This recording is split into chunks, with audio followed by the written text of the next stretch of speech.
Hello बच्चों, कैसे हैं आप सब। आई होप अच्छे होंगे और अपनी पढ़ाई भी अच्छे से कर रहे होंगे। अतुल मैथ्स लर्निंग प्लेटफॉर्म पर आपका बहुत बहुत स्वागत है। तो जितने भी बच्चे हैं हमारे मैथ्स पढ़ते हैं, ठीक है, डेली हमसे हमारे साथ में क्लास में जुड़ते हैं, तो वो लोग जल्दी से आ जाए क्योंकि सेशन का टाइम हो गया है। 10 बजे से डेली आपकी जो है क्लास होती है, तो आप लोगों को आ जाना है। और उसके बाद में जिससे कि हम अपनी क्लास को जो है शुरू करें। और जितने भी लोग आ गए हैं एक बार जल्दी से क्लास को शेयर कर दो। और उसके बाद में फिर हम अपना जो है क्वेश्चन देखते हैं। कल आपको एक क्वेश्चन होमवर्क दिया गया था, उस वाले क्वेश्चन को पहले सॉल्व करेंगे और फिर जो है आगे के क्वेश्चन देखेंगे। तो चलो अपना होमवर्क का क्वेश्चन हम देख करके जो है वहीं से शुरू करते हैं। होमवर्क वाला जो क्वेश्चन था यानी 61 नंबर, और आज की सीरीज का पहला क्वेश्चन करा कि एक दुकानदार ने जो है 45 रुपये प्रति किग्रा की दर से 20 किलो चीनी खरीदी, 50 की दर से जो है 25 किलो चीनी खरीदी और 40 की दर से 35 किलो जो है चीनी खरीदी। उसने परिवहन और अन्य व्ययों पर 450 रुपये की राशि खर्च की। उसने चीनी की तीनों किस्मों को मिला दिया, फिर पूरे स्टॉक को 52.50 प्रति किग्रा की दर से बेचा। इस पूरे लेन देन में उसका प्रतिशत लाभ क्या है, ये हमें निकालना है। तो अगर हमें प्रतिशत लाभ निकालना है, पहले तो हमें उसका क्रय मूल्य पता होना चाहिए, क्योंकि विक्रय मूल्य तो हमें दिया गया है।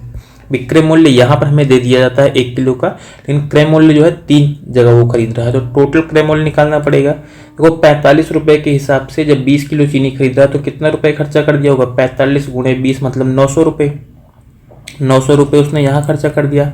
50 की दर से जो है जब वो 25 किलो चीनी खरीदेगा तो 25 पंचे 125 होता है, यानी 1250 रुपये यहाँ पर खर्चा कर देगा। और उसके बाद में फिर क्या होगा, 40 की दर से जो है 35 किलो चीनी यहाँ खरीद रहा है। इन दोनों को आप मल्टीप्लाई करोगे तो 1400 रुपये इसके यहाँ खर्चे हो जाएंगे, यानी इतने की तो इसने चीनी खरीद ली। और क्या करता है, उसको लाने ले जाने के लिए जो है 450 रुपये और खर्चा करता है, तो ये भी क्या होगा, इसके खर्चे में ही जुड़ जाएगा। 450 और जोड़ लोगे तो टोटल इसने कितना खर्चा किया, इन सबको जोड़ो जरा।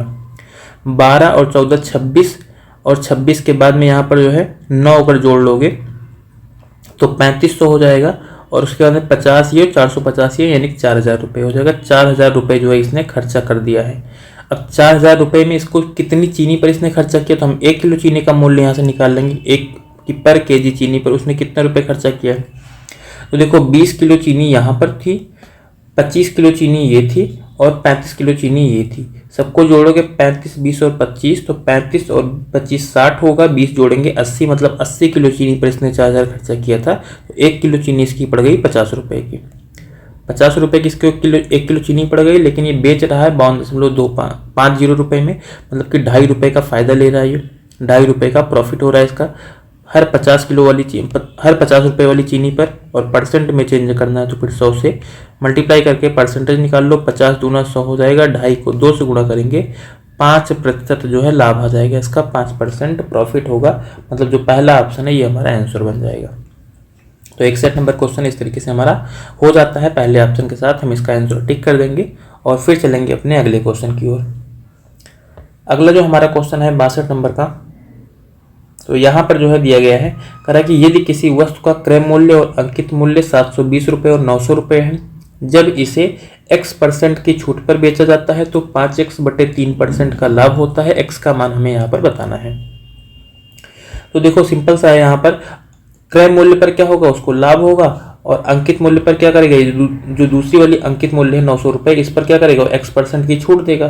तो अब पहले हम यहाँ पर ये देखते हैं कि ये लाभ और अंकित, मतलब ये जो क्रय मूल्य और अंकित मूल्य दिया गया है, लाभ और छूट से कैसे इनका रिलेशन है।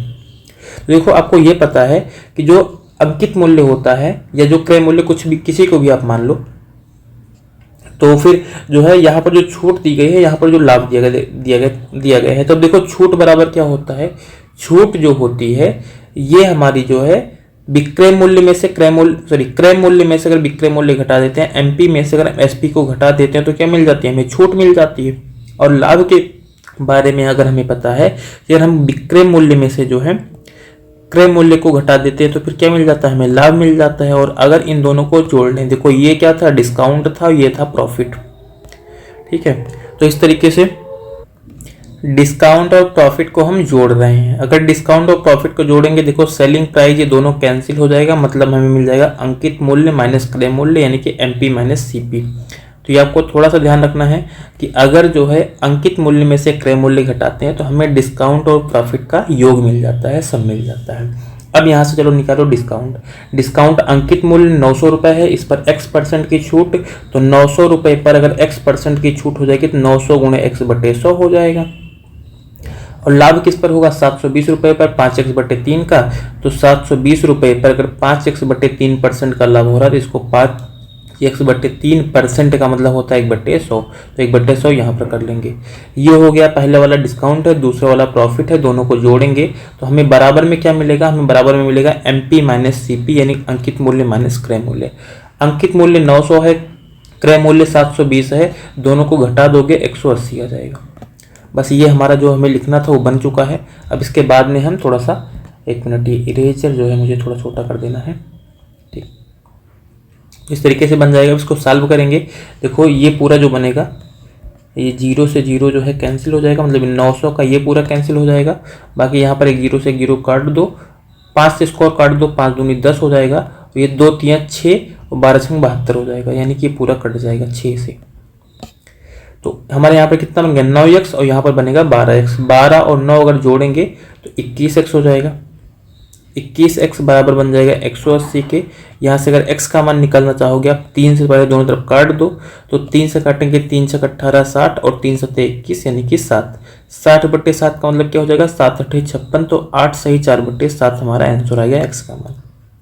x का मान हमारा मिल जाएगा 8 सही 4/7, जो कि यहाँ पर हमें दूसरे ऑप्शन में दिया गया है। चलो इसके बाद में हम अपना अगला क्वेश्चन देखते हैं 63 नंबर का। तो 63 नंबर जो क्वेश्चन हमें दिया गया है, यहाँ पर कह रहा है कि एक विक्रेता जो है एक वस्तु को उसके क्रय मूल्य से 16% कम मूल्य पर बेचता है। यदि वह इस वस्तु को 192.20 अधिक में बेचता तो उसे 15% का लाभ होता। वस्तु का क्रय मूल्य ज्ञात करें, यह हमें बताना है, यानी कि वस्तु का क्रय मूल्य हमें बताना है। देखो सिंपल सा है कि अगर मान लो उसका जो भी है कि क्रय मूल्य अगर मान लो 100 रुपये रहा होगा, तो क्या कर रहा है कि एक बार वो 16% कम में बेच रहा है, मतलब 84 में बेच रहा होगा, और अगली बार वो 15% का लाभ हो रहा है, मतलब 115 में बेच रहा होगा। तो टोटल यहाँ पर डिफरेंस कितने का आ रहा है, 15 और 16 अगर जोड़ो, 16 इधर का 15 आगे का, यानी 31 का डिफरेंस आ रहा है। इसका मतलब कि जो 192.20 रुपये बढ़ रहे हैं, ये 31% के बराबर की वृद्धि हो रही है। कभी भी अगर ऐसा आपको एक बार कम और ज़्यादा में दिया रहे, जैसे 16% कम है 15% ज़्यादा है और प्राइस में डिफरेंस इतना रहा, यानी कि इन दोनों का सम जो है इसके बराबर हो जाएगा, क्योंकि ये एक कम वाला है एक ज़्यादा वाला है। अगर दोनों ज़्यादा का होता तो घटा लेते, दोनों कम का होता तब भी घटा लेते। तो इस तरीके से यहाँ पर हम सॉल्व कर लेंगे। 31% का मान हम ये दिया गया हमें 192.20, यहाँ से हम निकालेंगे 1% का मान। 1% का मान निकालेंगे तब देखो ये कितना बार में कटेगा, 3 से 18 होता है, यानी 186 हो जाएगा। अगर 3 बार लेकर के जाएंगे तो 186 हो जाएगा। तो 3 बार नहीं 6 बार लेकर के जाएंगे तो 186 हो जाएगा। उसके बाद फिर बचेगा कितना, 6 बचेगा, 62 हो जाएगा। 31 दूना 62 मतलब 6.2 आ गया। 100% का मान निकालेंगे तब दोनों तरफ 100 से गुणा करना पड़ेगा। 6.2 में 100 से गुणा करोगे 620 रुपये हमारा आंसर आ जाएगा। यानी कि जो वस्तु का क्रय मूल्य होगा वो कितना होगा, 620 रुपये। जो दूसरा ऑप्शन हमें दिया गया है यही इसका आंसर बन जाएगा। इसके बाद हम अपना अगला क्वेश्चन देखते हैं 64 नंबर का। ये यहाँ पर हमें दिया गया है कि एक वस्तु को 131.25 रुपये में बेचने पर एक व्यापारी को वस्तु के लागत मूल्य का प्रतिनिधित्व करने वाली संख्या के बराबर प्रतिशत का लाभ होता है। 40% लाभ अर्जित करने के लिए उसे वस्तु को किस मूल्य पर बेचना चाहिए, यह हमें बताना है यहाँ पर। यानी कहने का मतलब है कि अगर मान लो x रुपये क्रय मूल्य है तो x% का लाभ भी होता है। ये क्वेश्चन में यही हमसे बोल रहा है, अगर लागत मूल्य जितना है उतना ही परसेंट का लाभ भी होता है। तो मान लो ऐसा मान लेते हैं P क्रय मूल्य है और लाभ भी इसका कितना होगा, P% होगा। तो टोटल विक्रय मूल्य कितना हो जाएगा, P का जो है 100 प्लस P%, P का 100 प्लस P%, यही तो इसका लाभ हो जाएगा, विक्रय मूल्य हो जाएगा। और विक्रय मूल्य दिया गया 131.25। इसको सॉल्व करेंगे, P से इधर गुणा कर लेंगे तो ऊपर हो जाएगा 100P प्लस P² बराबर हो जाएगा 100 से इधर गुणा करेंगे तो हो जाएगा 13,125। अब इस पूरे को जरा सॉल्व करेंगे, मतलब इनको इधर लगा के क्वाड्रेटिक इक्वेशन बन रहा है, सॉल्व करना पड़ेगा हमें। P² हो जाएगा प्लस में 100P हो जाएगा और इसको इधर लाएंगे तो हो जाएगा माइनस में 13,125 बराबर बन जाएगा 0 के। अब यहाँ पर इसका फैक्टर करोगे तो देखो ये पूरा हमारा बनेगा 175 और 75 बनेगा, क्योंकि हमें पता है कि कोई दो संख्या ऐसी ढूंढनी है जिनको मल्टीप्लाई करने पर 13,125 आता हो, घटाने पर जो है 100 आता हो। तो 175 और 75 बनेगा। फैक्टर करने का एक तरीका आप ऐसे ध्यान रखो, सीधा इस 100 को तोड़ो, ये किस में टूटेगा, 175 और 75 में टूटेगा। पूरा हमें नहीं लिखना है, हमें साथ में ये भी ध्यान रखना है कि अब ये प्लस में है तो इसको आगे प्लस रखना पड़ेगा, इसके आगे माइनस रखना पड़ेगा। जो पी का मान निकालोगे तब दोनों का चिन्ह बदल दो बस।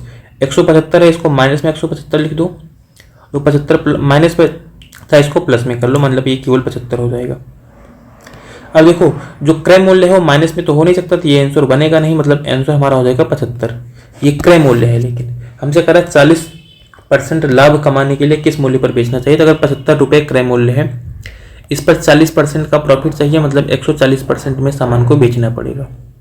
अब इसको सॉल्व करेंगे तो 25 से मान लो काट देते हैं, 25 दिया 75, 2500 का 100, और 4 से हम 140 को काट देंगे, 4 3 12 और 2 14, 4 5 20, यानी कि 35 आ गया। 35 को 3 से गुणा कर देंगे, 105 रुपये हमारा आंसर बन जाएगा। ठीक है, तो 105 रुपये यहाँ पर हमें तीसरे ऑप्शन में दिया गया है। 64 नंबर क्वेश्चन का जो तीसरा ऑप्शन है ये हमारा आंसर होगा। चलो इसके बाद में फिर हम अपना अगला क्वेश्चन देखते हैं, 65 नंबर। यहाँ पर दिया गया कह रहा है कि एक टीवी को 8% लाभ पर बेचा गया है, अगर इसे 2553 रुपये कम में बेचा गया होता तो 15% की हानि होती।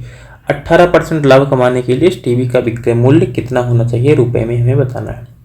पहले 8% का लाभ और फिर 15% की हानि, दोनों एक दूसरे का अपोजिट है, दोनों को जोड़ लेंगे, क्योंकि 8% लाभ प्लस में था और माइनस में आने के लिए हमें 8 से 15, सीधा सा आप ऐसे समझो कि जैसे होती नंबर लाइन, तो 8% प्लस में था और 15% माइनस में। नंबर लाइन अगर आपको याद है तो वहां पर दोनों के बीच में डिफरेंस कितने का आएगा, 23 का आएगा, दोनों के योग के बराबर, मतलब 23% का ही हमें मान दिया गया है।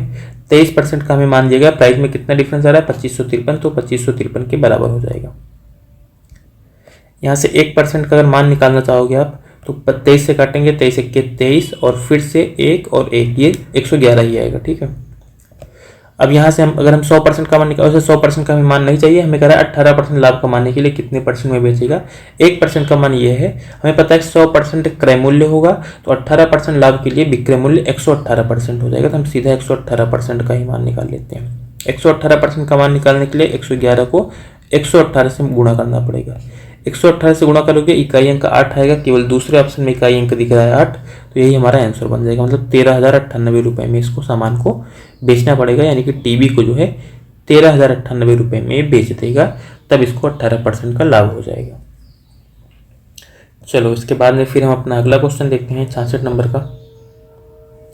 तो ये 66 नंबर हमारा जो क्वेश्चन है, यहाँ पर दिया गया कह रहा है कि ए ने बी को कोई वस्तु 25% लाभ पर बेची, बी ने सी को यह वस्तु 15% लाभ पर बेची और बी का लाभ ए के लाभ से 40 रुपये कम है, तो ए के लिए वस्तु का क्रय मूल्य रुपए में ज्ञात करें, ये हमें बताना है।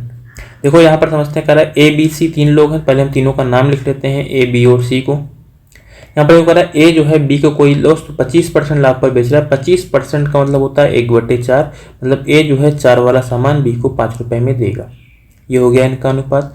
कह रहा है बी जो है सी को यही सामान जो है 15% के लाभ पर बेच रहा है। 15% का मतलब हो जाएगा 3/20, मतलब बी जो है 20 वाला सामान 3 रुपये ज़्यादा 23 रुपये में सी को बेचेगा, ये हो गया। इन सब का एक साथ में अनुपात निकालना है, तो इस वाले 5 को इधर लिख लो, इस वाले 20 को इधर लिख लो, फिर सबको मल्टीप्लाई कर लो। इन सबको मल्टीप्लाई करेंगे तो 20 चौक 80 हो जाएगा, ये ए का क्रय मूल्य हो गया, 20 पंचे 100 बी का क्रय मूल्य हो गया, और 23 पंचे 115 ये हो गया सी का क्रय मूल्य।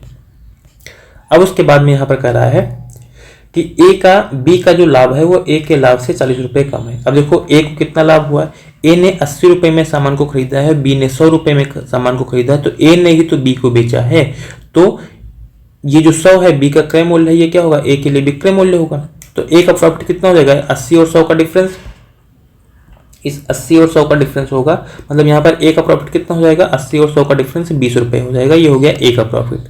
बी का प्रॉफिट कितना होगा, बी ने 100 रुपये में सामान को खरीदा था, सी को 115 में बेच दिया है, मतलब इसका प्रॉफिट कितना हो जाएगा, 15 रुपये का हो जाएगा। तो यहाँ पर जो है ए को 20 रुपये मिलना है, लेकिन बी को केवल 15 रुपये प्रॉफिट मिलना है, तो यही यहाँ पर कह रहा है बी का जो लाभ है वो ए के लाभ से 40 रुपये कम है। हम ऐसे देख रहे हैं कि ए के लाभ से बी का लाभ कितना कम है, केवल 5 कम है, लेकिन क्वेश्चन में कह रहा है 40 रुपये कम है, तो 5 का मान क्या हो जाएगा, 40 रुपये के बराबर हो जाएगा। 40 रुपये के बराबर हो जाएगा, एक का मान निकालोगे 8 आ जाएगा, 8 रुपये आ जाएगा। हमसे क्या पूछा गया, ए के लिए वस्तु का क्रय मूल्य, ए के लिए वस्तु का क्रय मूल्य कितना है, 80 है, एक का मान 8 है, तो 80 का मान कितना हो जाएगा, 8 है 64, मतलब 640 रुपये। ₹640 हमारा आंसर बन जाएगा 80 का मान। यहाँ पर हमें तीसरे ऑप्शन में 640 दिया गया है, मतलब 66 नंबर क्वेश्चन का तीसरा ऑप्शन हमारा जो है आंसर बनेगा। चलो भाई, इसके बाद में हम अपना अगला क्वेश्चन देखते हैं 67 नंबर का। तो यहाँ पर हमें 67 नंबर क्वेश्चन जो दिया गया है, कह रहा कोई दुकानदार जो है दो वस्तुएं बेचता है, पहली वस्तु का विक्रय मूल्य दूसरी वस्तु के क्रय मूल्य के बराबर है, वह पहली वस्तु को 20% लाभ पर बेचता है और दूसरी वस्तु को 10% हानि पर बेचता है, उसका कुल प्रतिशत लाभ या हानि ज्ञात करना है, यह हमें बताना है यहाँ पर। तो देखो यहाँ पर सीधा सा हमें बोला गया है कि एक दुकानदार है, दो वस्तुओं को बेच रहा है। तो पहले दोनों वस्तुएं तो आप लिख लो, ये मान लो पहली वस्तु हो गई, ये दूसरी वस्तु हो गई। हमें यहाँ पर टोटल प्रॉफिट या लॉस निकालना था, हमें जो है दोनों का सीपी पता होना चाहिए, दोनों का एसपी पता होना चाहिए। हमने ये सब लिख लिया। अब यहाँ पर करा है कि जो पहली वस्तु का विक्रय मूल्य है दूसरी वस्तु के क्रय मूल्य के बराबर है, तो पहली वस्तु का विक्रय मूल्य निकालेंगे। तो पहली का हमें क्रय कुछ नहीं पता, कह रहे हैं क्रय मूल्य जो है 100 रुपये मान लेते हैं। अगर क्रय मूल्य 100 रुपये होगा, पहली वस्तु को 20% के लाभ पर बेच रहा है, तो विक्रय मूल्य कितना हो जाएगा 120 रुपये। तो इसमें पहली वस्तु का दोनों चीजें मिल गई। अब कह रहा जो है कि पहली वस्तु का जो विक्रय मूल्य मतलब 120 जो है, ये दूसरी वस्तु का क्रय मूल्य है, मतलब दूसरी वस्तु का क्रय मूल्य फिर कितना हो जाएगा, यही 120 हो जाएगा जो पहली वस्तु का विक्रय मूल्य था।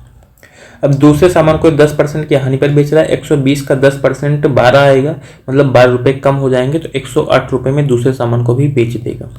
तो दोनों का क्रय मूल्य कितना हो जाएगा, इन दोनों को जोड़ लोगे, 120 और 100 मतलब 220 रुपये दोनों का क्रय मूल्य हो गया। दोनों का विक्रय मूल्य क्या हो जाएगा, 120 और 108 जोड़ लेंगे, मतलब 228 रुपये हो जाएगा। यानी कि 220 का सामान इसने 228 में बेचा है, तो 8 रुपये का इसको प्रॉफिट हो रहा है। तो लॉस वाले तो दोनों ऑप्शन कट जाएंगे आपके। 8 का प्रॉफिट हो रहा है कितने पर, 220 रुपये पर। परसेंट में चेंज करना है तो फिर 100 से गुणा करके परसेंटेज भी निकाल लो इसका।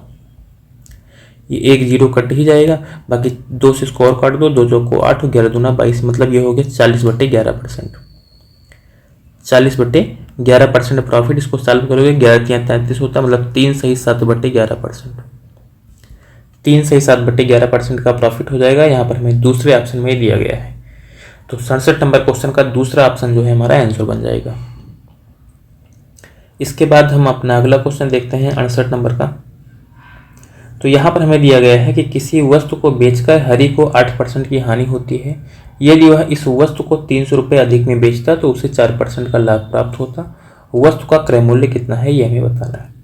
देखो सिंपल सा है कि 8% की हानि हो रही थी, फिर 4% के लाभ तक जाने के लिए उसे कितना ट्रैवल करना पड़ेगा, 12% जो है आगे बढ़ना पड़ेगा। और 12% और पैसे में कितना बढ़ रहा है, 300 रुपये, मतलब 12% का मान जो है 300 रुपये के बराबर है।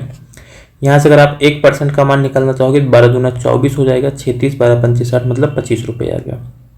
अब अगर क्रय मूल्य पूछोगे तो क्रय मूल्य हो जाएगा 100%, 1% का मान 25 है, तो 100% का मान कितना हो जाएगा 2500 रुपये, जो कि यहाँ पर हमें दूसरे ऑप्शन में दिया गया है।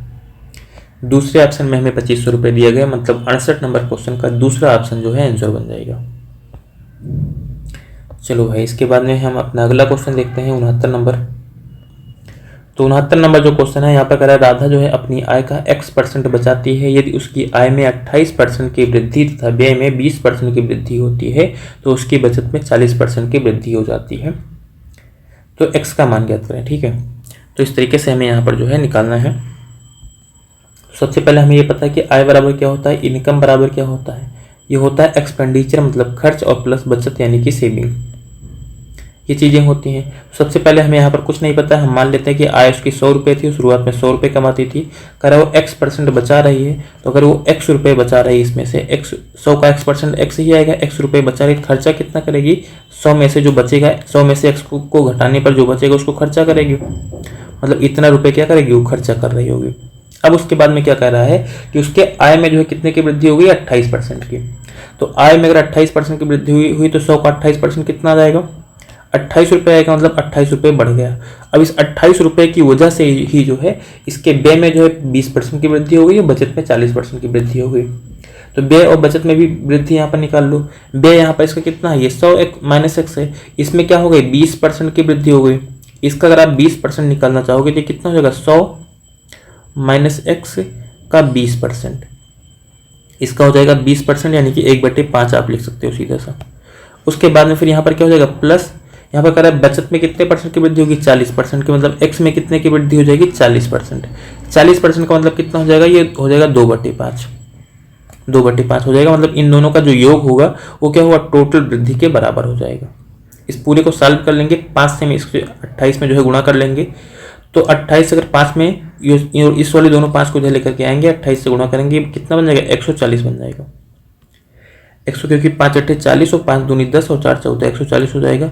इधर बाकी सॉल्व करेंगे, ये हो जाएगा 100 माइनस एक्स और प्लस 2x, 2x और x घटा लोगे, 1600 को इधर लाओगे, 140 में से घट जाएगा, 140 में से 100 घटाओगे 40 बचेगा, और बराबर इधर 2x में से x घटाएंगे तो x बचेगा। मतलब x का ही मान हमसे पूछा गया है, तो x का मान कितना हो जाएगा, 40। मतलब जो दूसरा ऑप्शन दिया गया है ये हमारा आंसर बनेगा 69 नंबर क्वेश्चन का। चलो इसके बाद में फिर हम अपना अगला क्वेश्चन देखते हैं, 70 नंबर। तो यहाँ पर हमें दिया गया, कह रहा है कोई फल व्यापारी जो है कुछ केले खरीदता है, उनमें से 1/5 भाग केले जो है सड़े निकल गए, इसलिए वह इन्हें जो है फेंक देता है। उसने अपने पास के केलों में से 2/5 भाग को 15% लाभ पर बेचा और शेष केलों को 10% के लाभ पर बेचा। उसका समग्र प्रतिशत हानि या प्रतिशत लाभ जो है ज्ञात करना है, ये हमें बताना है यहाँ पर क्वेश्चन में। चलो यहाँ पर देखते हैं क्वेश्चन को कि क्या चीज़ें हैं, कैसे सॉल्व करने हैं। देखो यहाँ पर जो है 1/5 भाग केले सड़े हैं, 2/5 भाग केले को बेच रहा है। मतलब हम ऐसी कोई संख्याएं मानते हैं जिससे कि दशमलव वगैरह ना बने, बस 1/5 2/5, क्योंकि दोनों को हमें यहाँ पर पूरी संख्या का एक बार 1/5 निकालोगे, फिर जो बचेगा उसका 2/5 निकालोगे। मतलब संख्याएं जो है 25 से कट जानी चाहिए, क्योंकि जो नीचे वाली संख्या है, हर वाली संख्या है, उससे दोनों बार कटना चाहिए। तो हम ऐसे मान लेते हैं 25 केले उसने खरीदे थे, 25 केले जो है उसने खरीदे थे। अब उसके बाद में फिर क्या हो रहा है कि उसके 1/5 केले सड़ गए। तो सड़े कितने केले जो है सड़ गए, तो सड़े केले कितने होंगे, 25 का 1/5 निकालोगे मतलब 5 केले, 5 केले जो है उसके सड़ गए। तो शेष कितने बचेंगे, तो शेष जो केले बचेंगे, 25 में से 5 सड़ चुके हैं, तो कितने बचेंगे, 20 केले जो है शेष बचेंगे। अगर 20 केले शेष बचे, इसमें से करा 2/5 भाग को 15% लाभ पर बेचेगा। तो 20 का अगर आप 2/5 मतलब इसको 2 पार्ट में डिवाइड कर लो, इधर इसका 2/5 निकालोगे, 20 का 2/5 कितना हो जाएगा, 8 केला हो जाएगा। इस 8 केले को क्या कर रहा है, ये 15% के लाभ पर बेच रहा है। तो टोटल प्रॉफिट कितना हो जाएगा, 8 का 15%, 8 का 15%। अगर इस पूरे को आप सॉल्व करोगे, 15 8 120, 120 को 100 से भाग करोगे, मतलब 1.2 रुपए का 1.2 का फायदा हो जाएगा। अभी हम रुपए नहीं मानते हैं। शेष केलों को 10% के लाभ पर बेचेगा। अब 20 में से अगर 8 केले इधर हो गए तो बचे कितने, 12 केले बचे हुए हैं, उनको जो है 10% के लाभ पर बेचेगा। इनका 10% भी निकाल लो, कितने का प्रॉफिट होगा। इसको भी सॉल्व करोगे, 120/100 यानी कि यहाँ पर आ जाएगा 1.2। अब देखो हमें यहाँ पर निकालना है टोटल लाभ हुआ है या हानि हुई है। तो ऐसे समझो कि 25 केले मान लो उसने 25 रुपए के खरीदे रहे होंगे, 5 केले उसके सड़ गए, मतलब 5 रुपए के केले उसके सड़े हैं। तो उसको जब केले को बेचेगा, प्रॉफिट में बेच रहा है, मतलब उसको 5 रुपए अगर मिल जाते हैं तो ना लाभ होगा ना हानि होगी। लेकिन यहाँ पर देखो क्या है कि अब 1.2 रुपए इसको मिल रहे हैं यहाँ से, 1.2 रुपए इसको मिल रहे हैं यहाँ से। टोटल कितने मिल जाएंगे, 1.2 जोड़ेंगे 2.4 रुपए, मतलब इसको फायदा हो रहा है 2.4 रुपए का। लेकिन इसके केले कितने रुपए के सड़े थे, 5 रुपए के सड़े थे। मतलब अभी भी इसको 2.6 रुपए की और जरूरत है, लेकिन ये तो इसको कहीं से मिलेगा नहीं। अगर ये कहीं से नहीं मिलेगा मतलब इतने का इसको घाटा हो जाएगा। कितने केले पर, 25 केले पर, क्योंकि 25 केले का मूल्य 25 रुपए था। तो 25 से हम यहाँ पर डिवाइड करके और परसेंटेज निकालना है तो फिर 100 से गुणा करके परसेंटेज निकाल लेंगे, मतलब ये लॉस होगा, इतने परसेंट का जो है लॉस होगा।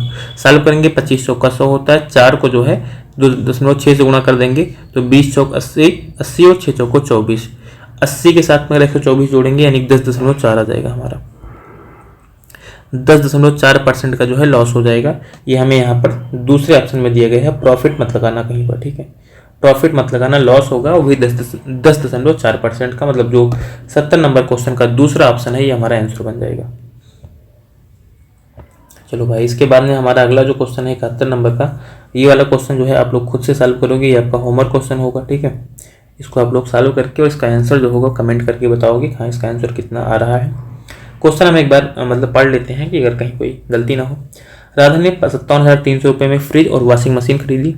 उसने फ्रिज को 15% लाभ पर, वॉशिंग मशीन को 24% हानि पर जो है बेचा। दोनों को समान कीमत पर बेचा है। वॉशिंग मशीन का क्रय मूल्य ज्ञात करें, ये हमें बताना है। तो ठीक है, क्वेश्चन में कहीं पर कुछ है नहीं, बिल्कुल ईजी सा क्वेश्चन भी है। तो आप अभी जो है तुरंत इस वाले क्वेश्चन को जो है सॉल्व करके और इसका आंसर जो है कमेंट कर दो जल्दी से, जितने भी लोग क्लास को देख रहे हैं। ठीक है, तो बाकी फिर से मिलते हैं कल आपको इसी टाइम पे और नए क्वेश्चन के साथ में। तब तक के लिए thank you and all the best. आप लोग अपनी पढ़ाई लगातार जारी रखिएगा।